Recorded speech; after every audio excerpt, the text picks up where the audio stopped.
کہ ایک انصاری صحابی تھے، نوجوان، نہیں نو مسلم تھے، وہ نبی علیہ السلام کی خدمت میں آئے، اے اللہ کے حبیب وسلم، میرے کھجوروں کا جو ہے نا وہ باغ ہے، میں اس کی چار دیواری کرنا چاہتا ہوں۔ ایک طرف کچھ درخت میرے ہمسائے کے آ جاتے ہیں، اگر وہ مجھے درخت دے دے تو میری لائن سیدھی ہو جائے گی اور میرے باغ کی چار دیواری مکمل ہو جائے گی۔ نبی علیہ السلام جو لوگ نئے مسلمان ہوتے تھے نا، ان کے تالیف قلب کے لیے بہت اہتمام فرماتے تھے۔ تو آپ صلی اللہ علیہ وسلم نے اس بندے کو بلوایا جس کے وہ باغ تھے، وہ بوڑھا سا آدمی تھا۔ آپ نے فرمایا کہ بھئی اس طرح آپ کے دو درخت آتے ہیں، اگر وہ ان کو دے دیں تو ان کا کام سیدھا ہو جائے گا۔ اس نے کہا اے اللہ کے وسلم، میں تو نہیں بیچنا چاہتا۔ بوڑھوں کی طبیعت ہوتی ہے کہ وہ کہتے ہیں کہ ہمیں کوئی ڈسٹرب نہ کرے، جہاں بیٹھے ہوں بس ہم بیٹھے ہیں۔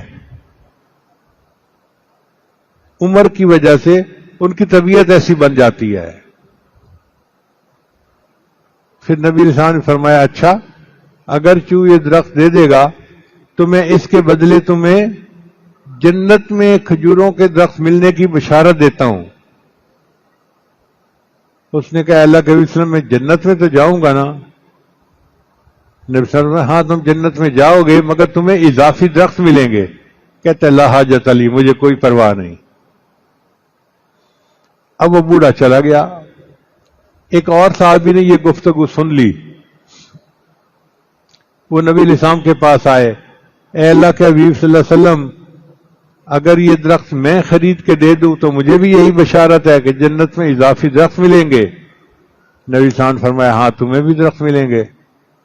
لو جی، وہ گئے بڑے میاں کے ساتھ جا کے بات چیت کی، ہیلو ہائے کی، تو تھوڑی دیر اس کے پاس بیٹھے اور اس کے جو درخت تھے نا اس کی تعریف کی کہ بہت اچھی کھجور ہے، بہت پیاری ہے۔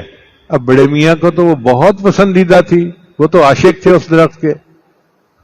جب دیکھ لیا نا کہ اب ٹاپک چھڑ گیا تو وہ کہنے لگے دیکھو میرے پاس قباء میں ایک باغ ہے جو 1000 درختوں کا ہے، یہ اپنے 1-2 درخت مجھے دے دو اور اس کے بدلے 1000 درختوں کا باغ آپ لے لو۔ اب بڑے میاں کو لالچ ہوا کہ چلو ٹھیک ہے، میں تو 2 درختوں کی بات کر رہا ہوں، 1000 درخت مل جائیں گے۔ انہوں نے سودا کر لیا۔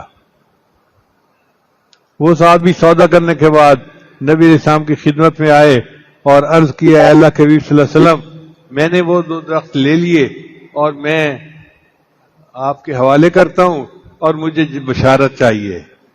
نبی علیہ السلام نے بشارت دے دی تو وہ صحابی وہاں سے اپنے باغ کی طرف گئے جو قباء میں تھا۔